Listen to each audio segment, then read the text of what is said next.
The door creaked open, and my heart stopped. I stood there, shirtless, my truth bare in more ways than one, as Jake's shadow filled the frame. His eyes, wide with shock, burned into me like a spotlight on a stage I never chose to walk. I was 22, living in a cramped apartment in Seattle, trying to piece together who I was while the world screamed at me to pick a side. My name's Ethan, and I'd spent years hiding the part of me that loved too fiercely, too differently, for a world that didn't always love back. Jake, my best friend since high school, was the straightest arrow I knew, captain of the football team. Charming, the guy who could walk into a room and own it without trying. We'd been inseparable, sharing late-night talks about dreams, fears, and everything but the one secret I kept locked away. That evening, I was changing after a long shift at the coffee shop, my mind lost in the rhythm of routine. My pride flag hung on the wall, a quiet rebellion I'd put up when I moved out of my parents' house.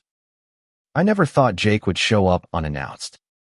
He'd texted about grabbing beers, but I hadn't heard the doorbell over the hum of my thoughts. When he stepped into my room, time fractured.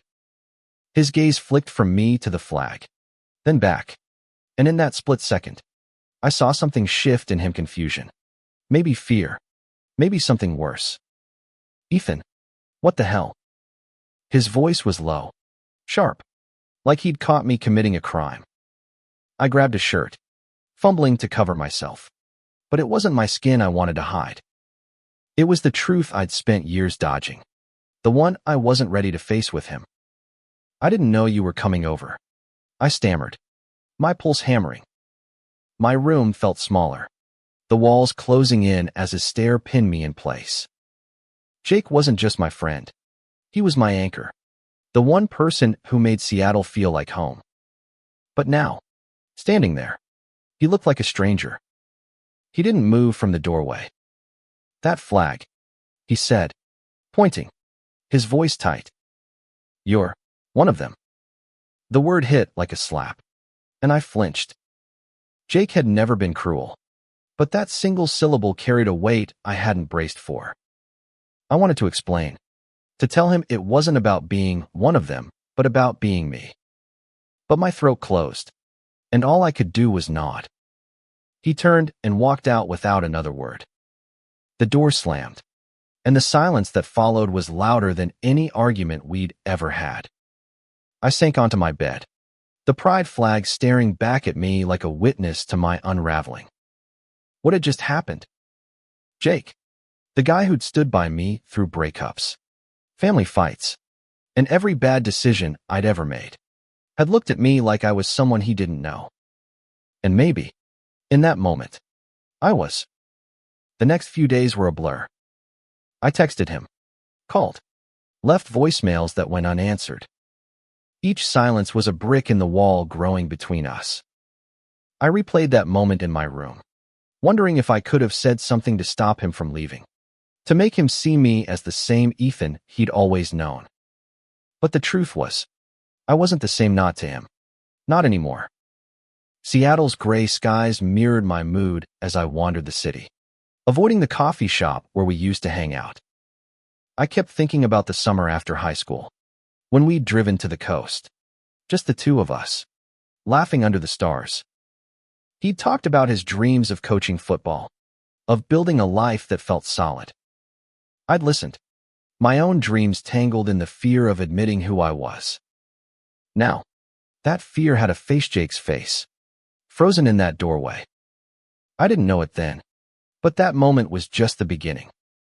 What happened next would push us both to the edge, forcing us to confront not just my truth, but the kind of people we wanted to be. I wasn't ready for the storm that was coming, but it was already here, and it would change everything. A week passed, and Jake's silence was a wound that wouldn't close.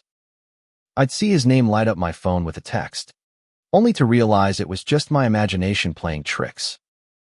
I was drowning in the what-ifs, each one sharper than the last. I threw myself into work at the coffee shop, hoping the grind of steaming milk and wiping counters would numb the ache. But every time the door chimed, I looked up, half expecting Jake to walk in with his easy grin, like nothing had changed. He didn't. Instead, I got whispers from coworkers who'd seen him at a bar downtown, laughing with his old football buddies. It stung, knowing he was out there living while I was stuck in this limbo, waiting for a sign he still cared. One night, I couldn't take it anymore. I grabbed my jacket and headed to his place, a small house he rented with two other guys on the edge of Capitol Hill. The air was crisp, the kind of Seattle night that made you feel alive and alone all at once. I stood outside his door, my fist hovering, rehearsing what I'd say. I'm still me, Jake. This doesn't change who we are. But when he opened the door, his face hardened, and my words dissolved. Ethan, he said, his voice flat, like he was greeting a stranger. What are you doing here? I swallowed, my throat dry. We need to talk. You just left. I need to know what's going on with you. He leaned against the doorframe, arms crossed, his blue eyes scanning me like he was trying to solve a puzzle. What's there to talk about? You've been lying to me. All this time, you've been hiding this thing. The word thing cut deeper than them had. I wanted to scream that it wasn't a thing, it was me. My heart. My truth. But I stood there, frozen, as he kept talking. I thought I knew you, he said, his voice low but laced with something raw. We've been friends for years. Man, you could have told me. I wanted to, I said, my voice breaking. But look at you now. You're acting like I'm someone else. He looked away, his jaw tight. Maybe you are. Those words were a punch to the gut. I turned to leave, but something stopped me, a flicker of the Jake I knew. The one who'd stayed up with me when my dad kicked me out for missing curfew. I faced him again. Jake, I'm still the guy who helped you pass algebra. The guy who drove you home when you got too drunk at Sarah's party. I'm still me. He didn't answer, just stared at the ground. I waited, hoping for some anything to break the silence. Finally, he said, I need time. Ethan, this is a lot. I nodded, even though it felt like giving up. As I walked back to my apartment, the city lights blurred through tears I refused to let fall. I didn't know what time meant for us, but I knew I couldn't keep chasing someone who didn't want to be found. The next day, I got a text from Mia, a mutual friend who'd always been the glue between us. Meet me at the park. We need to talk about Jake. My stomach twisted. Mia was the kind of person who saw through everyone's bullshit. And if she was reaching out, it wasn't for small talk. At the park, she sat on a bench, her curly hair catching the sunlight. She didn't waste time. Jake's freaking out, she said, her brown eyes steady on mine. He told me what happened. He's not mad, Ethan. He's scared. Scared. I laughed. Bitter. Of what? Me. Of losing you, she said, and I froze. He doesn't know how to handle this. He's never had to question himself before, and now he's questioning everything. I didn't know what to say. Jake. Scared. The guy who'd faced down linebackers and bad breakups without flinching. It didn't add up. But Mia's words stuck with me, planting a seed of hope I wasn't sure I could trust. That night, I wrote in my notebook, the one I kept hidden under my mattress. I poured out everything, the fear, the anger, the ache of losing Jake. Writing was the only way I could make sense of it, the only way I could keep breathing. But as I wrote, I realized this wasn't just about me coming out. It was about Jake, too, and whatever he was running from. Mia's words haunted me, but they also lit a fire. If Jake was scared, then maybe there was still a chance to fix this. I just had to find a way to reach him before the distance between us became a chasm. I started small, texting him things that didn't demand a response, memes. Dumb jokes. Memories of the time we got lost hiking in the Cascades. He didn't reply, but I kept going, hoping each message was a crack in the wall he'd built. Meanwhile, I leaned on Mia, who became my lifeline. She dragged me to open mic nights at local bars, forcing me to laugh when all I wanted was to disappear. But even her warmth couldn't fill the void Jake left. One evening, I spotted him at a coffee shop across town. He was with his football friends, laughing over beers, but his eyes looked distant, like he was somewhere else. I stood outside, watching through the window, my heart caught between anger and longing. I wanted to storm in, demand answers, but I walked away instead. Confronting him in front of his buddies would only make things worse. Back home, I dug out old photos at prom, at the beach, at graduation. In every one, Jake was grinning, his arms slung around me like I was his brother. I wondered when that had changed for him, when I'd become someone to fear. The pride flag on my wall felt heavier now, a symbol of the truth that had cost me my best friend. Then, 2 weeks after our fight, he texted, "Can we talk? My place. Tomorrow. 7. My hands shook as I typed back, "Okay." It was one word, but it carried every hope and fear I'd been carrying. When I got to his house, he was alone, sitting on the couch with a beer in hand. He looked tired, his usual confidence replaced by something raw, unguarded. "Ethan," he said, standing as I walked in, "I owe you an apology." I didn't trust myself to speak, so I nodded, waiting. He ran a hand through his hair, pacing. When I saw that flag, I freaked out. Not because of you, but because, I don't know, man. It made me question everything. Like, what does it mean for us? For me? For you? I asked, confused. Jake, this is about me. My truth. He shook his head. It's not just that. I've been thinking about things I never let myself think about before. Stuff I pushed down because it didn't fit with who I thought I was. I froze, my mind racing. Was he saying what I thought he was? Before I could ask, he kept going. I'm not like you, Ethan. I'm not gay. But seeing you, being real about who you are, it's making me wonder what I'm so afraid of. The room felt too small, the air too thick. I wanted to hug him, to tell him it was okay to be confused. But I was scared of breaking whatever fragile thing was happening between us. Instead, I said, "You don't have to have it all figured out." I don't. He laughed, a small, broken sound. Yeah, but you're braver than me. We talked for hours that night, not just about me, but about him, his pressure to be the perfect son, the perfect athlete, the perfect friend. I saw a side of Jake I'd never seen before, one that was just as lost as I was. When I left, things weren't fixed, but they were better. We were talking again, and that was enough for now. But the next day, everything changed. Mia called, her voice shaking. "Ethan, Jake's in trouble. You need to get to the hospital. Now." The hospital was a blur of white walls and antiseptic smells, the kind of place that made time feel like it was slipping through your fingers. Mia met me in the waiting room, her eyes red from crying.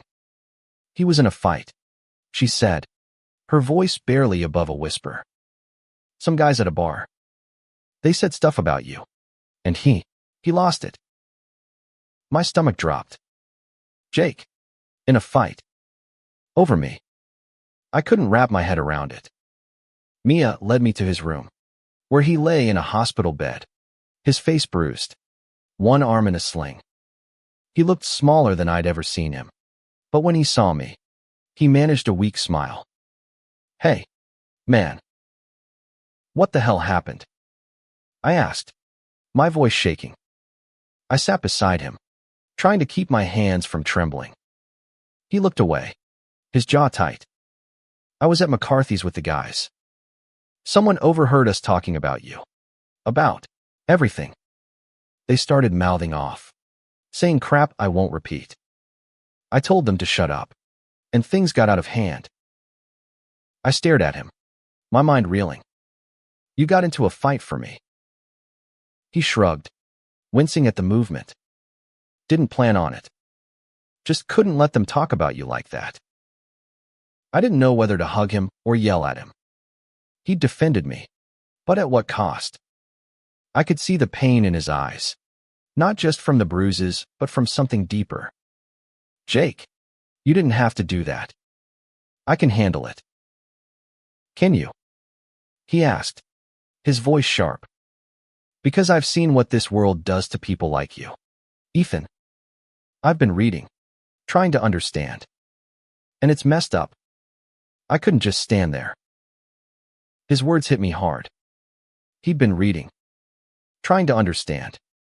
I wanted to ask more, but a nurse came in, checking his chart, and the moment passed. When she left, I leaned closer. Jake, I don't want you getting hurt because of me. He looked at me, his eyes fierce despite the bruises. You're my best friend. Ethan, I'm not losing you to some idiots in a bar. We sat in silence for a while, the weight of his words settling between us. I realized then that Jake wasn't just fighting for me, he was fighting for himself, for the version of himself that could stand by me no matter what.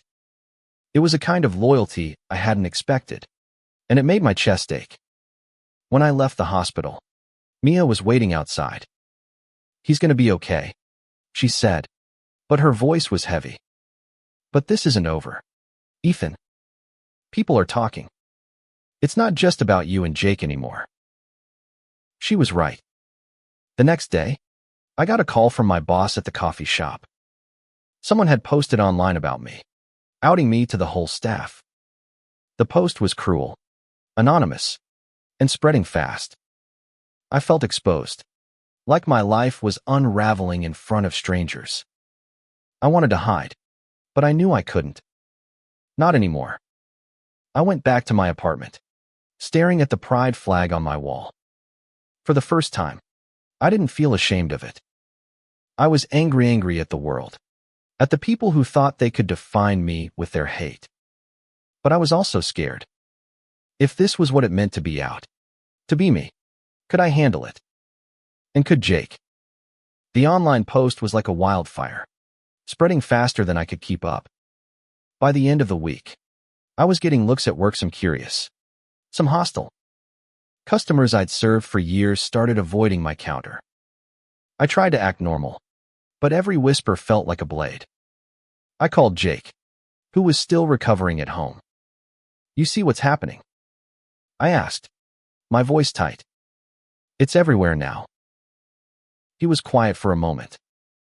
Yeah, I saw. Ethan, I'm sorry. I didn't mean for this to blow up like it did.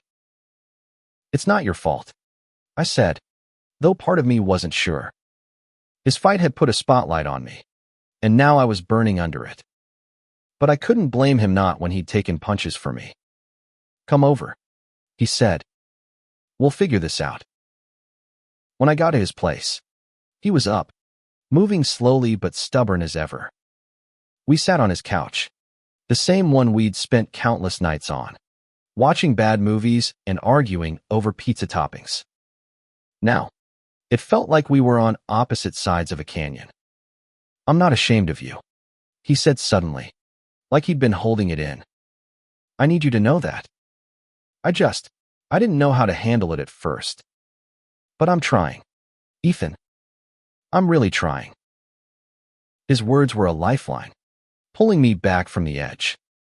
I told him about the post, the looks, the way my world was shrinking. He listened, his face darkening with every word. We're going to fix this, he said. Together. Together. The word felt fragile, but it gave me something to hold on to. We spent the night brainstorming reporting the post, reaching out to allies, even planning to talk to my boss. Jake was all in, his old confidence creeping back. And for the first time in weeks, I felt like I wasn't alone. But the next morning, things got worse. My boss called me into his office. "Ethan, I'm sorry, but we're letting you go. Too much drama. Customers are complaining." I stood there, stunned, as he handed me my last paycheck. I'd been a good employee, never late, always reliable. But none of that mattered now. I walked out, the Seattle rain soaking through my jacket. I didn't call Jake right away. I needed to feel the weight of it, to let the anger and hurt settle. I ended up at a park, sitting on a bench, watching the world move on without me. That's when Mia found me. "You look like you need a coffee," she said, handing me a cup. I told her everything, and she listened, her face a mix of fury and sadness. "This isn't fair," she said. "But you're stronger than this, Ethan. And you've got us." Us meant her and Jake, and maybe a few others who hadn't turned their backs. It wasn't much, but it was enough to keep me going. That night, I went to Jake's, and we made a plan. We'd fight back not with fists, but with truth. I'd tell my story, my way, before the world could twist it further. I started writing again, pouring my story into my notebook. It wasn't just about what had happened with Jake or the past, it was about everything.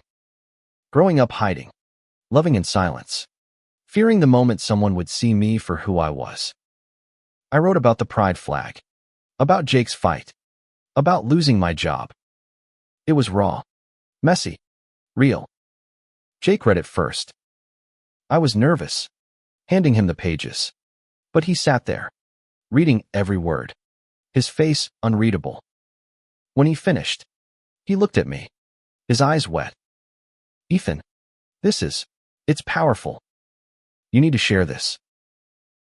I wasn't sure I was ready, but Jake and Mia pushed me. We found a local blog that supported queer voices, and they agreed to publish my story. The day it went live, I felt like I was standing naked in front of the world again. But this time, I was choosing it. The response was overwhelming. Messages poured in, some hateful, but most supportive. People shared their own stories, their own struggles, and I realized I wasn't alone. Jake was there through it all, reading the comments with me, celebrating the good ones, ignoring the bad. He was still figuring himself out, but he was by my side, and that meant everything. Then came the call that changed everything. A local LGBTQ+ center reached out, asking me to speak at their annual gala. They'd read my story, seen the impact, and wanted me to share it in person.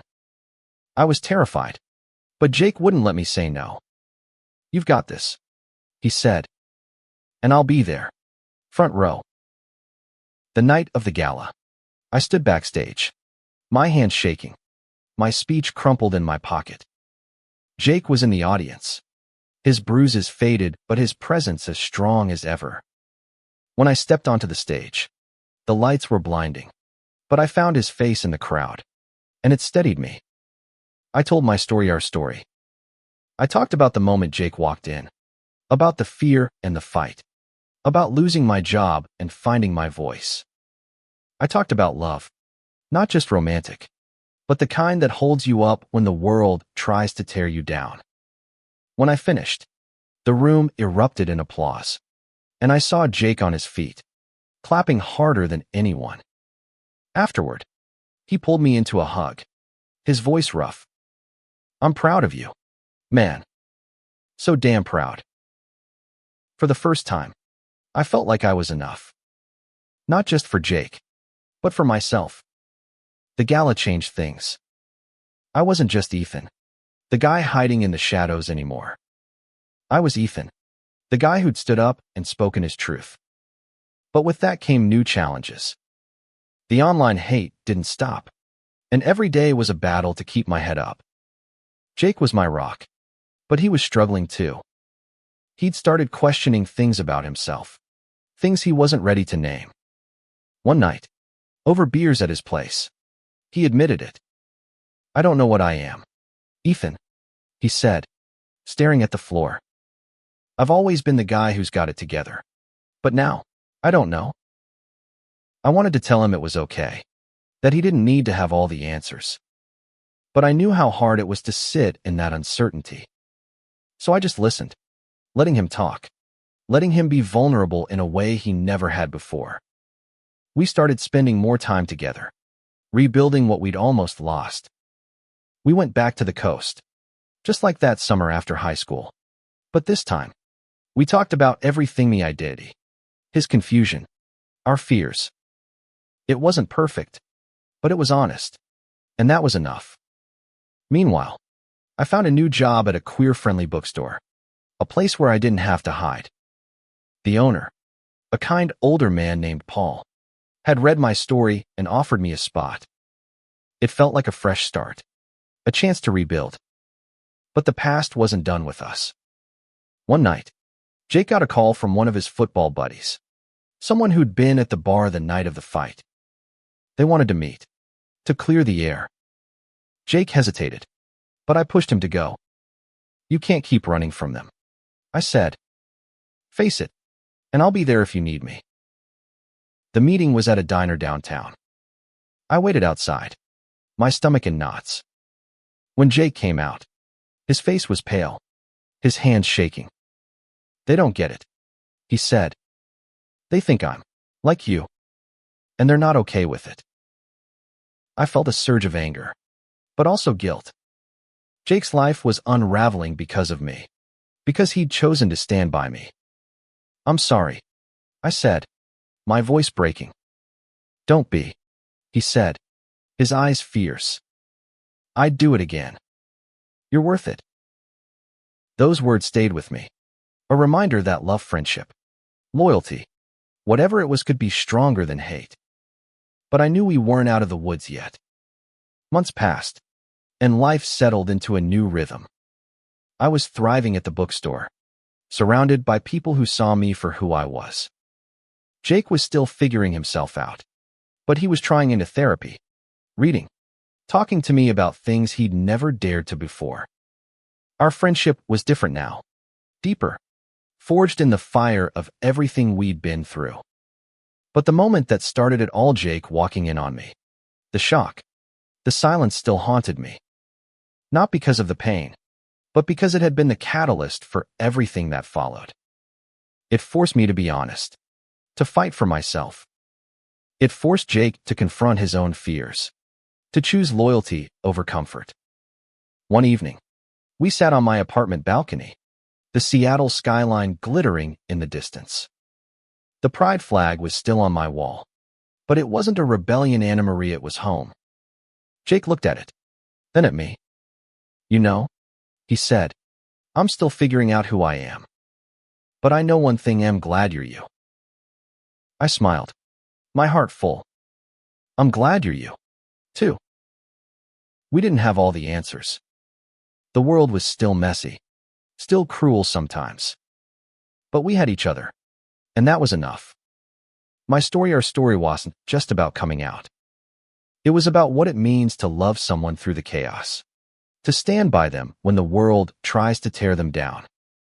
It was about finding courage, not just in yourself, but in the people who choose to walk with you. As we sat there, watching the city lights, I realized something. The moment that had haunted me wasn't the end, it was the beginning. And what happened next?